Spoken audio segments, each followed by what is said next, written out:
The live TV, सच सबसे आगे। नमस्कार, मैं हूं रंजीत झा और आप देख रहे हैं द लाइव टीवी। महाराष्ट्र की सियासत को बीजेपी जैसे घुमा रही है, ठीक इसी बात की आशंका तो पहले से ही जताई जा रही थी। दरअसल अजित पवार के साथ देवेंद्र फडणवीस की बढ़ चली नजदीकियां एकनाथ शिंदे को टेंशन दे रही हैं। लगातार बैठकों का दौर जारी है और इसमें यह माना जा रहा है कि एकनाथ शिंदे को अब नहीं तो तब बड़े झटके लग सकते हैं और यह झटका कोई और नहीं, बीजेपी ही उन्हें दे सकती है। एकनाथ शिंदे की पूरी टीम इस बात के लिए सालों इंतजार करती रही कि इतना बड़ा रिस्क लेकर वो बीजेपी के साथ आ तो गए और फिर सत्ता में उन्हें उचित भागीदारी मिलनी चाहिए, इसकी आस लगाए बैठी थी। लेकिन बीजेपी ने जानबूझकर उन्हें अटकाए रखा और एक साल होते होते ही बीजेपी ने अजित पवार को अपने पाले में कर लिया, एनसीपी में भी बड़ी बगावत कर दी।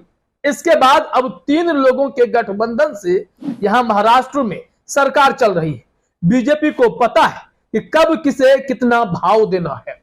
इस बीच देवेंद्र फडणवीस, जो इसके सूत्रधार बताए जाते हैं, वो लगातार अजित पवार को साधने में लगे हुए, उनके साथ ही बैठकें करते हैं, उनके साथ नजदीकियां हो रही हैं, मित्रतापूर्ण व्यवहार इस तरीके से हो रहा है कि मानो शिंदे सिर्फ नाम के मुख्यमंत्री हो और सारे फैसले लेने की घड़ी जो है वो देवेंद्र फडणवीस ने ठान ली है, वही सब कुछ कर रहे हैं। अब इस बीच खबर यह आ गई है कि कहीं ना कहीं एकनाथ शिंदे इस बात को भाप गए हैं और उनके पार्टी के भीतर ही विधायकों में नाराजगी बढ़ने लगी है कि शिंदे साहब, आपने जो वायदा किया था कि हमें आप उचित भागीदारी दिलवाएंगे कैबिनेट में, वो तो मिल नहीं रही। इसके उलट अजित पवार की पूछ बढ़ती जा रही है, तो यहां बगावत का डर एक बार फिर से सता रहा है। तो इसमें जरा आप ये देखिए कि हिंदुस्तान ने हेडलाइन में क्या लिखा है। हेडलाइन में है, फडणवीस और अजित पवार की ज्यादा जम रही, मीटिंग में अकेले पड़ते दिखे एकनाथ शिंदे, आगे क्या होगा? आगे ज्यादा से ज्यादा क्या हो सकता है? अगर मैक्सिमम पॉसिबिलिटीज की अगर आप बात करें तो महाराष्ट्र में इस वक्त अगर देवेंद्र फडणवीस चाहे तो एकनाथ शिंदे को दरकिनार भी कर दे तो भी बीजेपी की सरकार वहां स्थिर रह सकती है। कहने को तो शिंदे की सरकार है, लेकिन बीजेपी वहां ज्यादा संख्या में है और ऐसे में अगर एकनाथ शिंदे उन्हें छोड़कर चले भी जाते हैं, बगावत हो भी जाती है, तो अजित पवार अपने बाकी के 40 विधायकों के साथ मिलकर इस सरकार को थाम सकते हैं। और ऐसी परिस्थिति में यह भी नौबत आ सकती है कि अजित पवार महाराष्ट्र के मुख्यमंत्री के तौर पर देखे जाए। जब एकनाथ शिंदे सीएम हो सकते हैं तो अजित पवार में क्या दिक्कत है? डिप्टी सीएम के तौर पर देवेंद्र फडणवीस सुपर सीएम की भूमिका तो निभा ही रहे हैं। अब ऐसे में पॉलिटिकल पंडित यह आकलन करने लगे हैं कि जिस हिसाब से हर एक दलों के अंदर गुटबाजी चल रही है, इसका खामियाजा कहीं ना कहीं महाराष्ट्र की सियासत को होना ही होना है। अब चाहे इसके लिए जनता भुगते या फिर जनता इन लोगों का हिसाब करे, वो तो भविष्य की बात है। लेकिन इस वक्त जो साल भर के लिए महाराष्ट्र की सियासत में उथल पुथल मची रहेगी, उसमें क्या एकनाथ शिंदे की घर वापसी होगी या फिर अजित पवार की घर वापसी हो जाएगी, इस बात की अटकलें हमेशा बनी रहेंगी जब तक बीजेपी कोई ठोस फैसला लेकर या क्लियर न कर दे कि महाराष्ट्र कैबिनेट में किसकी भागीदारी सबसे अधिक होगी। क्योंकि 8-9 विधायक तो शिंदे के भी महाराष्ट्र कैबिनेट में हैं और अजित पवार भी अपने साथ जो लाए 8-9 विधायक, उन लोगों को भी बीजेपी ने कैबिनेट में शामिल करा दिया। अब इसके अलावा बचे हुए जो कैबिनेट में सीट है, उसमें किसकी भागीदारी अधिक होगी, इस बात को लेकर बहस तो वहां चल ही रही है। खैर, जरा खबर में देखते हैं कि क्या कहा जा रहा है। महाराष्ट्र की सरकार में एक नया समीकरण देखने को मिलने लगा है। दोनों ही उप मुख्यमंत्रियों देवेंद्र फडणवीस और अजित पवार की जोड़ी जमने लगी है।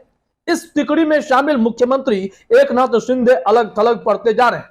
मंगलवार को इसकी बानगी भी देखने को मिली। कैबिनेट बैठक के तुरंत बाद मुख्यमंत्री एकनाथ शिंदे ने अपने दोनों डिप्टी सीएम के साथ अलग से एक बैठक की। हालांकि विभागों के वितरण पर मतभेदों के कारण बैठक बेनतीजा रही और तीनों को निर्णय टालने के लिए मजबूर होना पड़ा। सूत्रों ने बताया कि कैबिनेट बैठक के दौरान बमुश्किल बोलने वाले सीएम शिंदे की नाराजगी साफ झलक रही थी। इसका मतलब है कि एकनाथ शिंदे बैठक तो कर रहे हैं लेकिन फैसले लेने में सक्षम नहीं है। मुख्यमंत्री हैं, बावजूद इसके देवेंद्र फडणवीस के बिना महाराष्ट्र के सरकार में पत्ता हिलना मुश्किल ही मालूम पड़ता है। ऐसे में इन तीनों के बीच जो समीकरण है वो बिगड़ते हुए दिखाई पड़ रहे हैं और यह सरकार कब तक टिक पाएगी, दो के सहारे टिकेगी या तीनों मिलकर टिकाए रखेंगे, इसको लेकर भी अभी से सवाल उठने लगे हैं। अब इसमें इस बात का भी खुलासा हुआ है, अगर हिंदुस्तान की खबरों पर यकीन करें तो शिंदे गुट के लोग कह रहे हैं कि जो यह सियासी घटनाक्रम हुआ है जिसमें अजित पवार बीजेपी के साथ आकर खड़े हो गए और शरद पवार से बगावत कर ली, उसमें एकनाथ शिंदे को भनक तक नहीं थी, पूछा भी नहीं गया था कि इन्हें महाराष्ट्र सरकार में शामिल करें या नहीं। देखिए जरा अपने स्क्रीन पर कहा जा रहा है, शिंदे खेमा काफी परेशान है। विधायक संजय सिरसाट, भरत गोगावले और मंत्री दीपक केसरकर ने बीजेपी द्वारा नया सहयोगी जोड़ने पर सवाल उठाया है। ऐसा कहा जा रहा है कि अजित पवार को सरकार में शामिल करने से पहले एकनाथ शिंदे से नहीं पूछा गया था। शिंदे खेमा के एक विधायक ने कहा, हमारे पास पूर्ण बहुमत था तो ऐसा करने की आवश्यकता कहां थी। निश्चित तौर पर अगर महाराष्ट्र कैबिनेट में सरकार बैलेंस तरीके से चल रही थी, जो कि शिंदे गुट के विधायकों के समर्थन से चल रही थी, तो ऐसे परिस्थिति में क्या नौबत आ गई कि बीजेपी ने एनसीपी में फोट करवा दी। अब एनसीपी से अजित पवार विधायक ले आए और सरकार बहुत ज्यादा स्टेबल होगी, लेकिन यह स्टेबल हुई या यहां बगावत का दौर चल पड़ा है, यह तो समय रहते आपको पता चल जाएगा, क्योंकि शिंदे खेमा नाराज है। कोई बड़ा फैसला कभी भी हो सकता है, इस बात के लिए इंतजार करना पड़ेगा।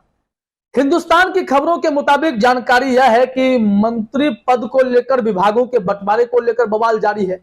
शिंदे खेमा पर आरोप यह लगा है कि वो लगातार बार्गेनिंग करने की कोशिश कर रहे थे। अजित पवार के बीजेपी से हाथ मिला लेने के बाद शिंदे खेमा अपनी बार्गेनिंग की पावर को खो चुका है।